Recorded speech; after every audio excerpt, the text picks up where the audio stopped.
They broke the oldest rule in the galaxy: never challenge the humans. Part 2.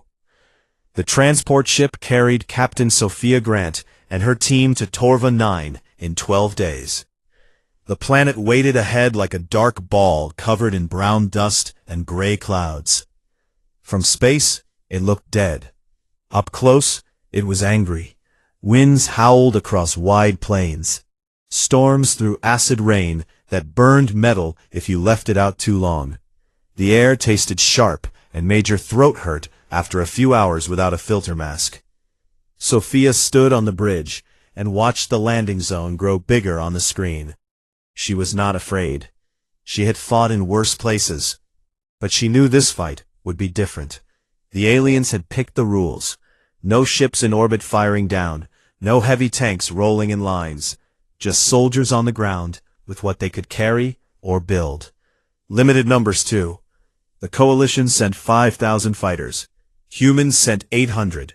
800 against 5,000. The numbers did not look good on paper. Sophia did not care about paper. The ship touched down with a hard bump. Dust flew up in red clouds. The ramp dropped. Hot wind rushed in. Sophia stepped out first. She wore light armor, dark green, with extra straps for gear. Her rifle hung across her chest. Behind her came Lieutenant Noah Carter. He carried maps and a scanner.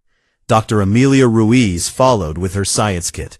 She already looked at the sky like it was telling her secrets. They set up base fast. Small tents went up in a circle. Diggers made low walls from dirt and rocks. Solar panels caught weak sun. Water filters pulled moisture from the air. Everything was simple. Everything had a backup. The coalition landed on the other side of a wide canyon. Their camp was bigger. Bright lights, tall towers. Vorak soldiers marched in lines. Their black armor shone even in the dust. Zethari swarmed around like ants, setting up chemical sprayers. Mira stayed inside shielded domes. Their minds reached out, trying to feel fear in human heads. They found little. First contact came on day 3. A small Zethari scout group crossed the dry riverbed. They moved fast on 6 legs. Their shells clicked. They carried tubes that shot green acid.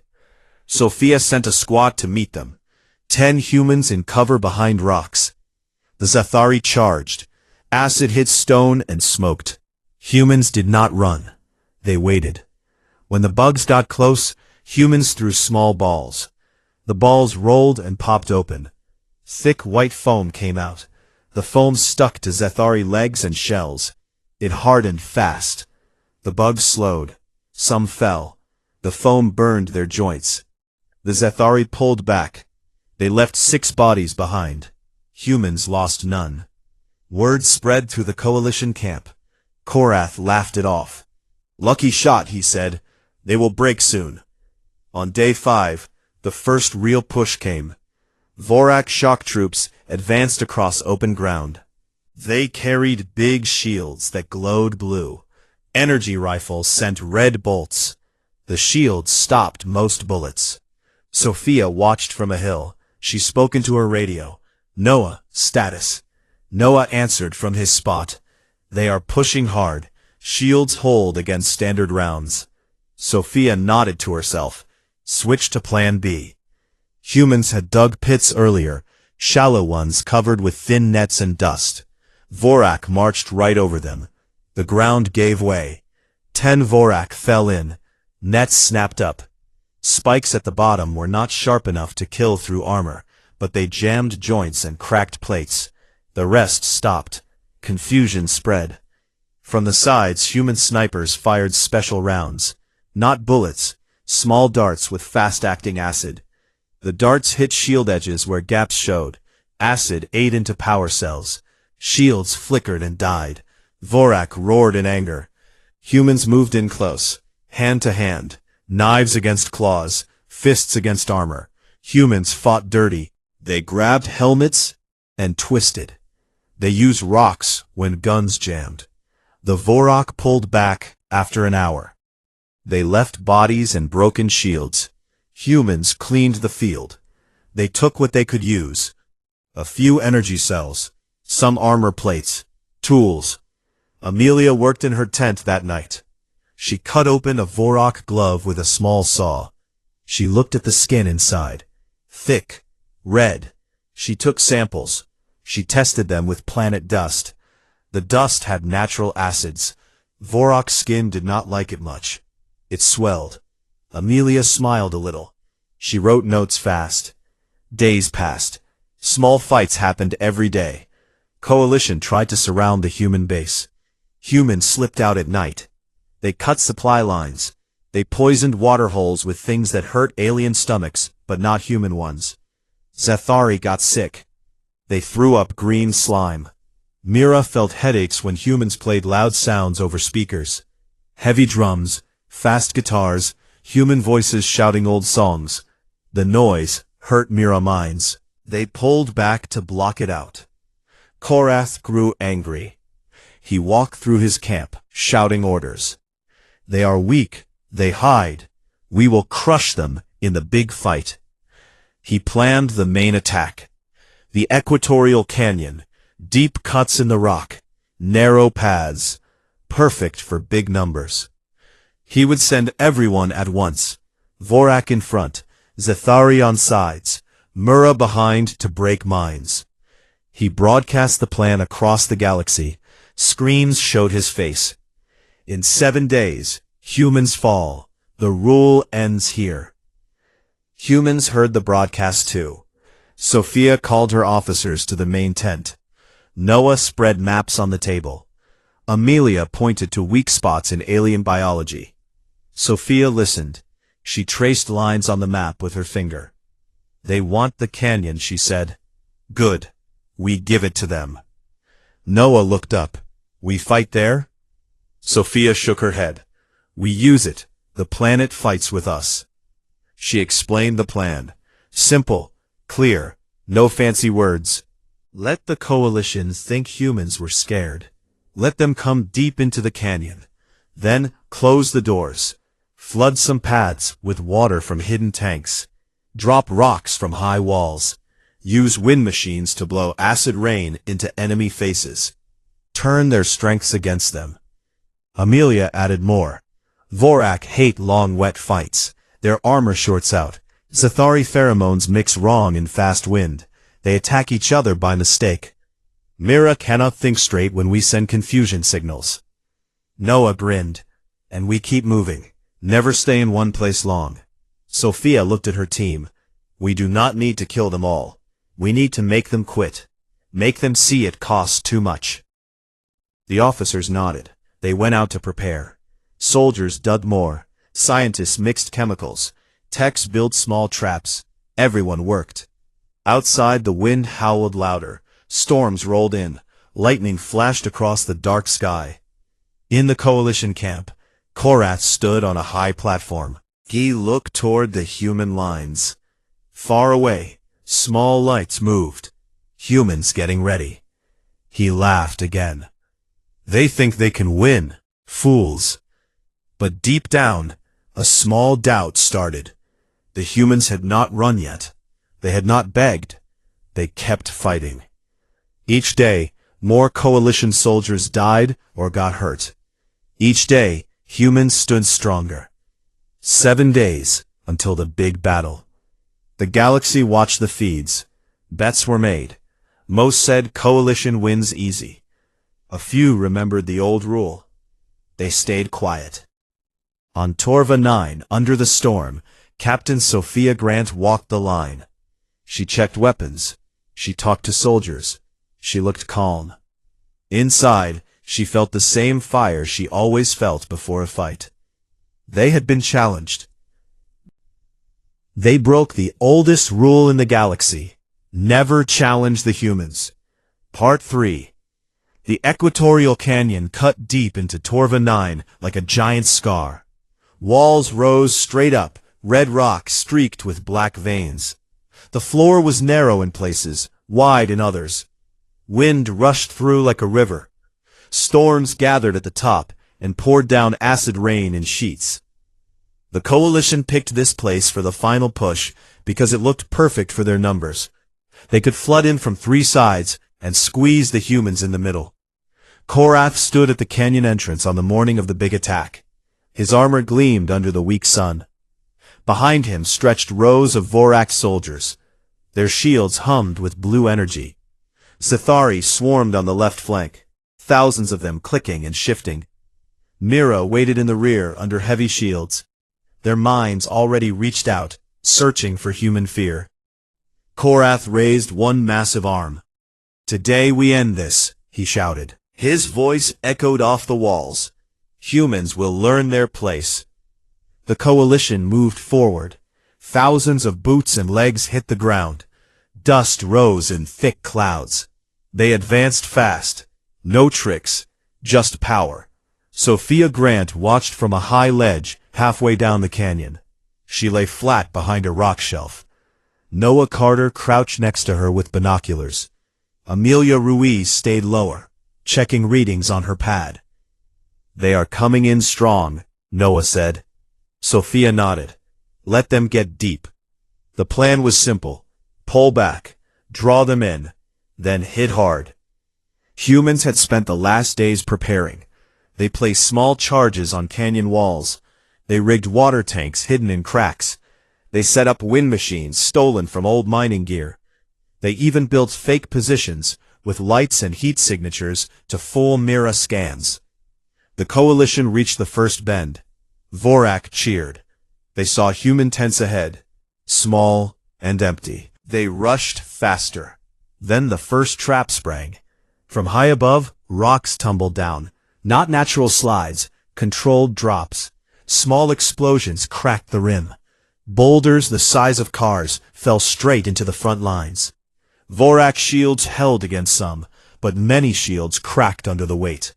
Soldiers screamed as rocks crushed armor. The advance slowed. Zethari tried to climb the walls to flank. They moved quick on their legs. But humans had strung thin wires across narrow paths. Wires tipped with sharp hooks. Zethari hit them at speed. Hooks tore shells. Acid blood sprayed. Bugs fell back writhing. Korath roared orders. "Push through. Do not stop." They pushed. Bodies piled up. The canyon floor turned slippery with green blood and red dust. Halfway in, the humans struck back. From side tunnels, small teams appeared. They carried captured energy rifles. They fired quick bursts at shield weak points. Vorak shields flickered. When one died, the next took the hit. Humans did not stay long. They shot, then vanished into cracks in the rock. Amelia's work started to show. She had mixed local dust with a compound that ate Vorak joint seals. The compound was in the air now, carried by wind machines. Vorak armor began to seize, legs locked, arms slowed, soldiers cursed as power failed. Zethari suffered worse. Their pheromones, meant to guide swarms, mixed wrong in the fast canyon winds. Bugs turned on each other. Claws ripped shells. The swarm broke into chaos. Mira felt it hardest. Humans had speakers hidden in the walls. They played noise.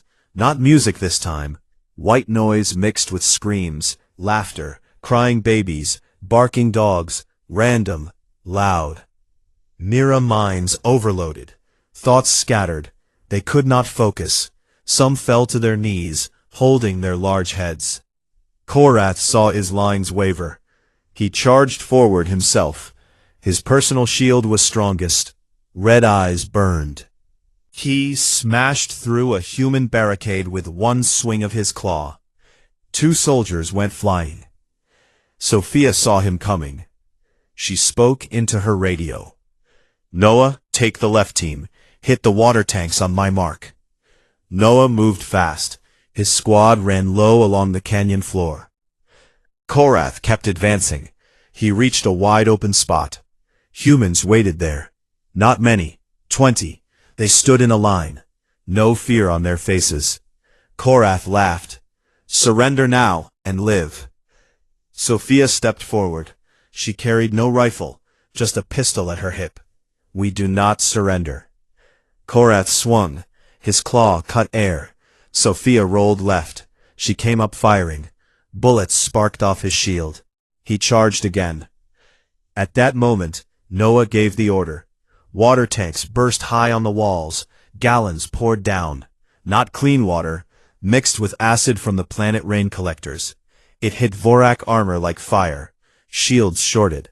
Metal hissed. Soldiers screamed as acid found gaps. That was his mistake. Sophia moved close. She jumped onto a fallen rock. She kicked off and landed on his back. One hand grabbed a spike for balance. The other pressed her pistol to the neck joint where armor met skin. "Yield," she said. Korath roared and tried to shake her off. She held tight. The pistol fired once. Not to kill, to burn. The shot melted the joint seal. Acid rain dripped in. Korath howled in pain. He dropped to one knee. Around them, the coalition broke. Vorak pulled back. Zethari scattered. Mira retreated, minds shattered. Sophia jumped down. She stood in front of Korath. Rain poured on both of them. Her armor smoked. His did worse. "You challenged us," she said. "This is what happens." Korath looked up. His red eyes dimmed. "How do you keep going?" Sophia wiped rain from her face. "Because we have to." She turned away. "Fall back," she called to her people. "Let them run." The coalition fled the canyon. They left weapons, bodies, pride. Ships waited at the edge of the planet. They loaded fast. Engines roared as they lifted. In the command post, Ethan Hayes watched the feeds. He sat quiet. A small smile touched his lips. Amelia Ruiz walked in. She looked tired, but alive. "We did it." Ethan nodded. "Not over yet, but close." Outside, the storm grew stronger. Lightning lit the canyon walls. Humans moved through the rain. They helped wounded. They gathered gear. They stood tall. The turning point had come. The galaxy saw it live. Bets stopped. Whispers grew. Humans did not just survive. They turned the fight. They bent the rules of war. They broke the oldest rule in the galaxy. Never challenge the humans. Part 4. The twin moons of Torva 9 hung low and pale over the canyon. Their light mixed with flashes of lightning. Rain fell harder now. It turned the ground into thick mud that sucked at boots. The coalition had pulled back to the wide mouth of the canyon.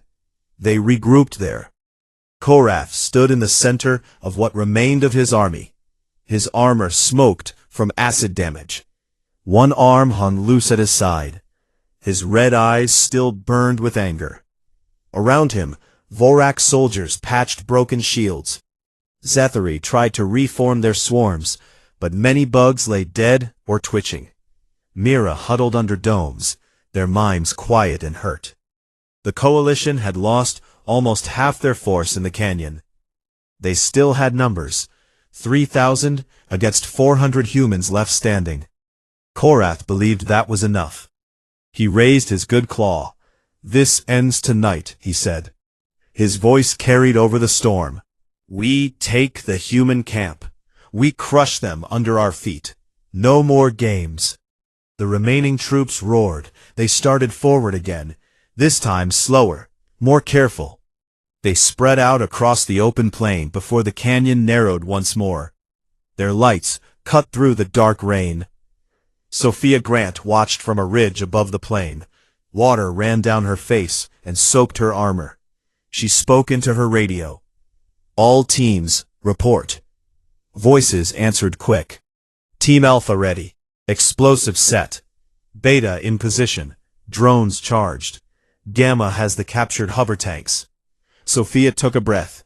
"We hit them when they reach the center line. No mercy. Make it cost everything." She turned to Noah Carter beside her. "You take the flagship landing zone. Destroy their command ship. No second chances." Noah nodded. "Got it." Amelia Ruiz stayed close. She held a small device. "The virus for the Mira is ready. Once we get close enough, I send it. Their minds will lock up. Sophia looked at her team. Rain dripped from their helmets, faces tired but hard. We finish this. The humans moved.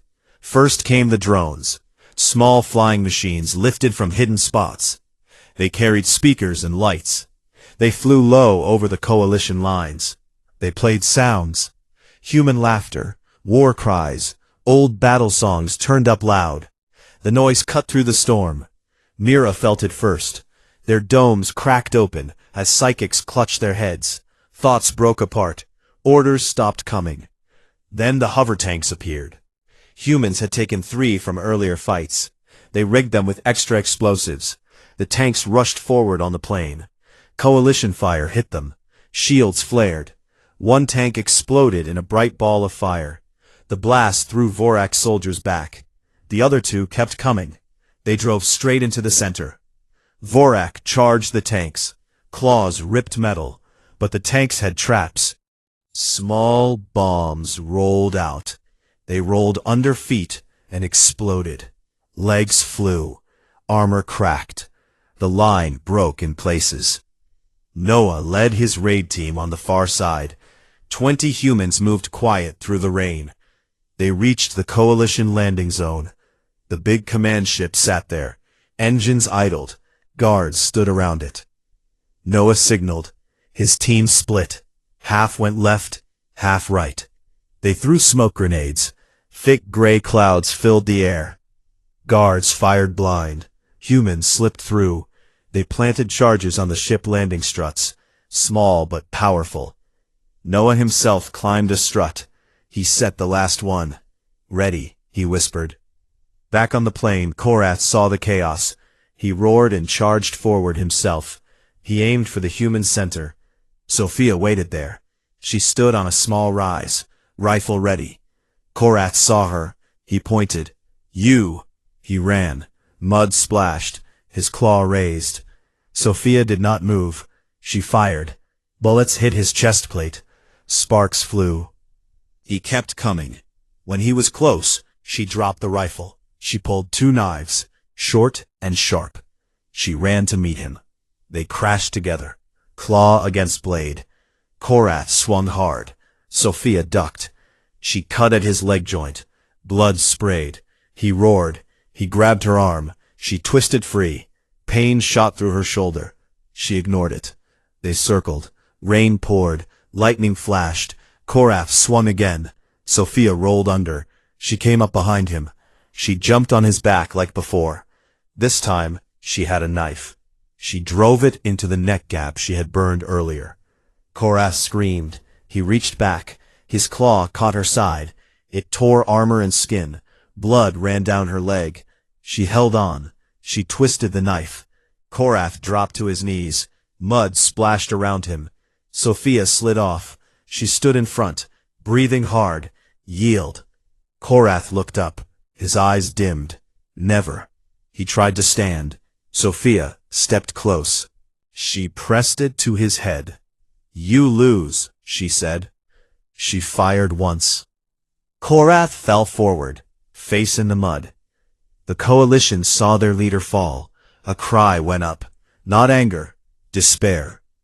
At that moment, Noah triggered the charges. The command ship exploded. Fire bloomed bright against the dark sky. Shrapnel flew. The blast wave knocked soldiers down. Command was gone. No more orders. Amelia sent the virus. Mira minds froze. They stood still like statues. Zathari swarms broke completely. Bugs ran in every direction. Vorak looked around. No leader, no plan. Rain kept falling. Humans pressed the attack. They moved in small groups. They fired from cover. They threw grenades. They used captured weapons. The coalition line collapsed. Soldiers threw down arms. Some ran for escape pods. Others fell to their knees. Sophia stood over Korath's body. Blood mixed with rain on her armor. She looked around. The plain filled with smoke and fire. She spoke into her radio. Cease fire on those who surrender. Let them go. The fight ended fast after that. Coalition survivors boarded what ships still worked. Engines roared. They lifted into the storm. One by one they broke atmosphere. Silence fell on the plain. Only rain and wind. Sophia walked back to her team. Noah met her. He saw the wound on her side. "You need a medic." "Later," she said. Amelia came up. "We won." Sophia looked at the burning wreck of the command ship, then at the moons above. "They thought they could break us," she said. "They were wrong." Humans gathered their wounded. They helped each other. They collected gear. They stood on the plane they had defended. The galaxy watched every second. Feeds showed the fall of Korath, the explosion, the retreat. No one laughed now. The reckoning had come. They broke the oldest rule in the galaxy: never challenge the humans. Part 5. The storm on Torva 9 finally broke at dawn. Gray clouds parted. Weak sunlight touched the wet ground. Smoke still rose from the wrecked command ship. Black scars marked the plain where fire had burned. Bodies lay scattered. Most were coalition. Few were human. Captain Sophia Grant stood near the edge of the battlefield. Her side was bandaged. Blood stained the cloth dark. She leaned on a broken rifle for support. Around her, soldiers moved slow. They carried wounded to medical tents. They collected weapons. They helped each other stand. Lieutenant Noah Carter walked up. His face was dirty, one eye swollen. He looked at the sky. "They are gone. All ships left orbit an hour ago." Sophia nodded. "Good." Dr. Amelia Ruiz joined them. She carried a scanner. "Casualty count is low. 200 lost. Most injuries are treatable. Coalition lost over 4,000. The rest ran." Sophia looked across the plain. They thought numbers would win. They forgot who they fought. Far above, in the great hall on Kalis Prime, the Galactic Concord gathered again. The white stone walls looked the same. The glowing blue glass still shone. But the air felt heavy. No laughter this time. No excited talk. Leaders sat quiet, eyes fixed on the huge screens. The screens showed live feeds from Torva 9. They showed the burning ship, the fallen Korath, humans walking among the ruins, not cheering, not dancing, just working, cleaning, helping. Ambassador Ethan Hayes stood on the center platform. He wore the same gray suit. His face looked calm. He waited until the room was silent. "The challenge is over," he said. His voice carried clear. The coalition issued it. Humans answered. The result stands. A Vorak elder rose. His armor was plain, no spikes. His voice shook. We lost. Our leader fell. Our forces broke." Ethan looked at him. "Yes." The Zethari representative clicked softly. "We ask for terms. Mercy." Ethan shook his head. "Mercy was always there. You chose not to take it. Now, you pay the price." He turned to the full assembly. "The border zones stay human. No more claims, no more tests. The reparations will be set by a neutral council.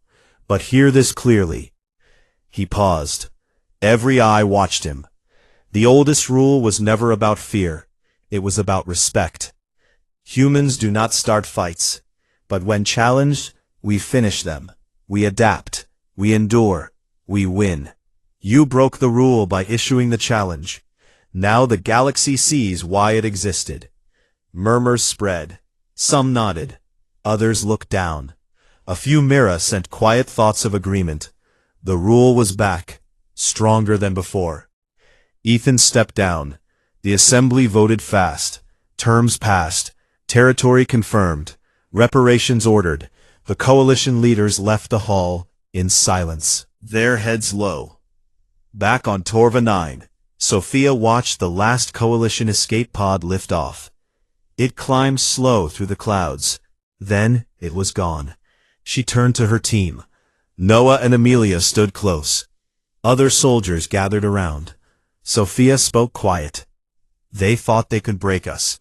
Instead, They reminded everyone why the rule was made in the first place. A soldier laughed short.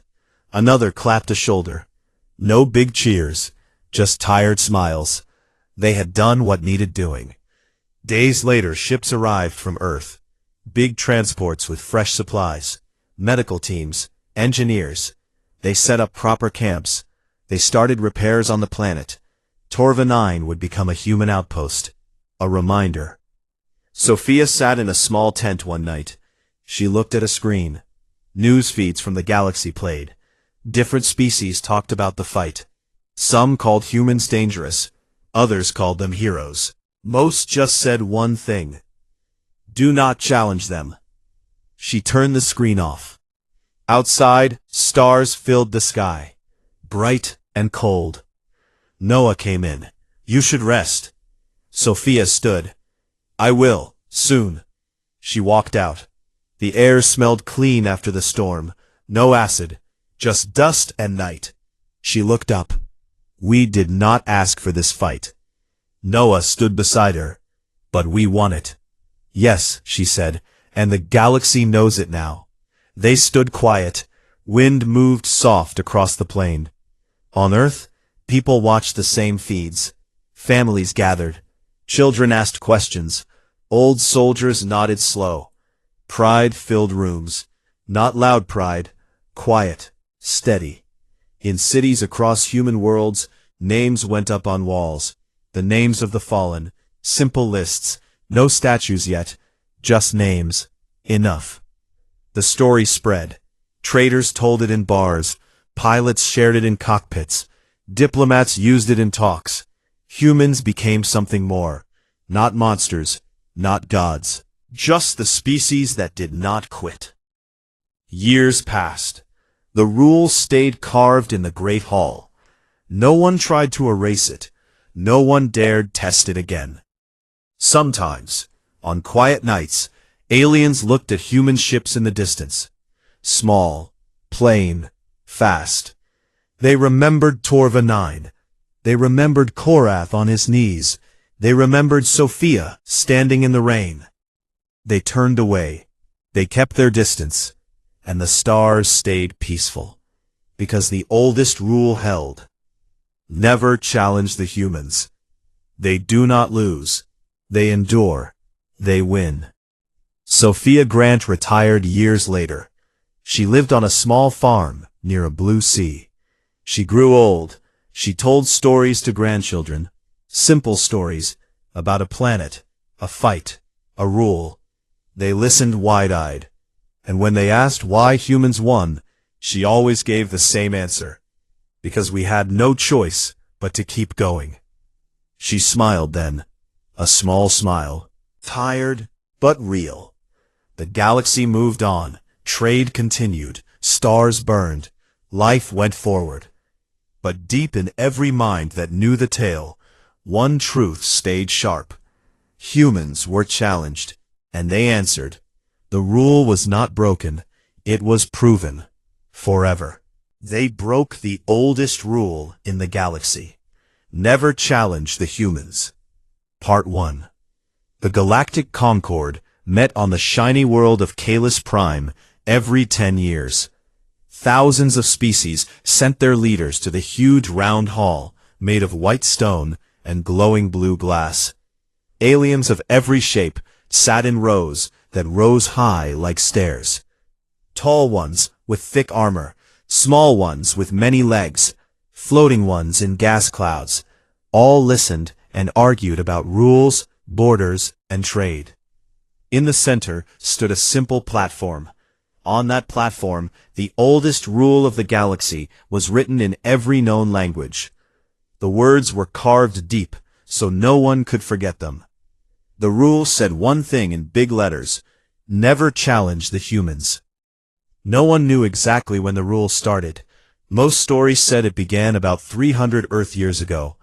Back then, humans were new to the galaxy. They came in their slow metal ships, asking to join the big family of stars. At first, everything was calm. Humans traded, learned, and stayed in their small corner of space. Then trouble came. A strong species called the Vorak wanted more mining rights on a planet near human space. They sent ships to push the humans away. The humans did not run. They fought. Not with fancy weapons or huge fleets at first. They fought with small teams, traps, and strange ideas no one expected. The Vorak lost ships, lost soldiers, and lost the planet. After that war, other species tested humans too. Each time the same thing happened. Humans bent, but did not break. They learned fast. They used the enemy's own tools against them. They kept fighting, even when hope looked gone. So the rule was born. Never challenge the humans. Do not poke them. Do not test them.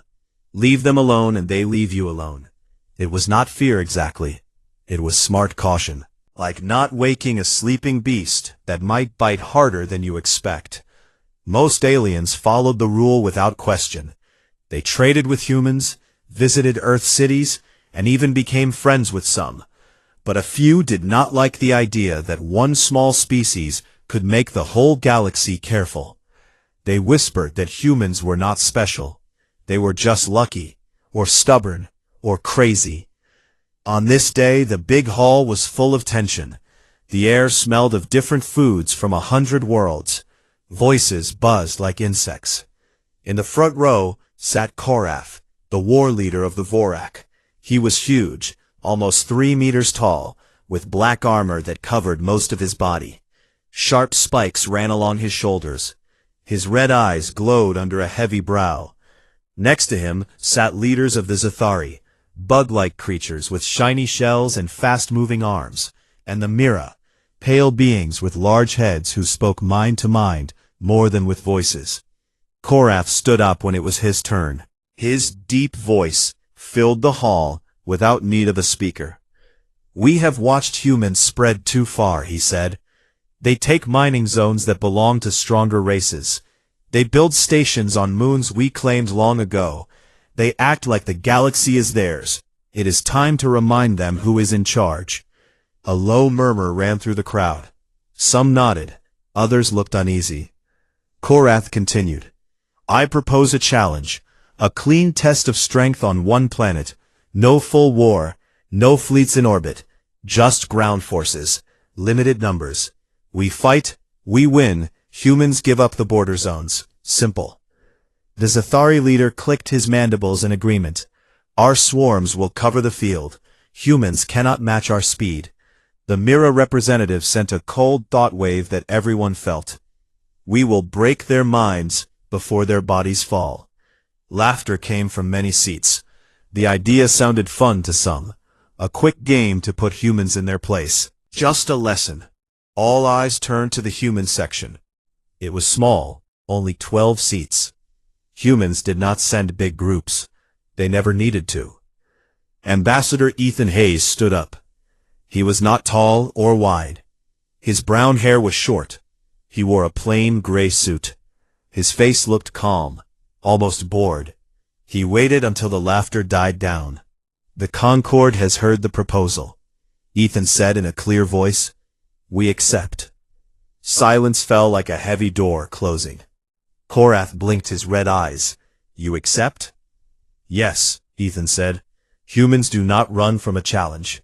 Name the place and the rules. We will be there." More silence. Then whispers grew loud. Some aliens looked shocked. Others looked excited. A few looked worried. They remembered the old stories. Ethan sat down again. He folded his hands and waited. Korath smiled, showing sharp teeth. "Good. The planet will be Torva 9. Harsh world. Storms. Poison air in places. No big machines from orbit. Ground fight only. Our best against your best. 1 month to prepare." Ethan nodded once. Agreed. The hall exploded with talk. Screens around the room showed the vote. Most species approved the challenge. It passed easily. The oldest rules still stood on the wall, but now it felt old and weak. After the meeting, Ethan walked through the wide stone halls with his small team. Lieutenant Noah Carter walked beside him. Noah was young, with short black hair and sharp eyes. He looked at Ethan. "You sure about this?" Noah asked quietly. Ethan gave a small smile. They think it's a game. Let them think that. Behind them came Dr. Amelia Ruiz. She carried a datapad and looked thoughtful. Torva 9 is bad. Acid rain, high winds, not much water that aliens can drink safely, but humans can handle it better than most. Ethan nodded. Good. We use what we have. They stepped outside into the bright sun of Kalis Prime. Ships waited on the landing field. Human transport was small but fast. As they walked toward it, Ethan looked back at the Great Hall. They broke the rule, he said softly. Not us, them. Noah looked at the ambassador. What happens when we win? Ethan's eyes were steady. The galaxy remembers why the rule was made. The human ship lifted off quietly. Below, the white stone hall stood bright under the sun. Inside, Korath and his allies laughed and planned. They saw easy victory. They saw humans humbled. They did not see what was coming. Far away, on Earth, messages flashed across screens. Captain Sophia Grant read the orders in her office. She was 35, with short brown hair and strong arms from years of training. She read the words twice. Torva 9. Challenge accepted. She walked to the window and looked at the blue sky. Time to remind them, she said to the empty room. She turned and started giving orders. Ships, soldiers, supplies, scientists, everything needed for a hard fight. The galaxy watched and waited. Most thought the humans would lose fast. Most were wrong.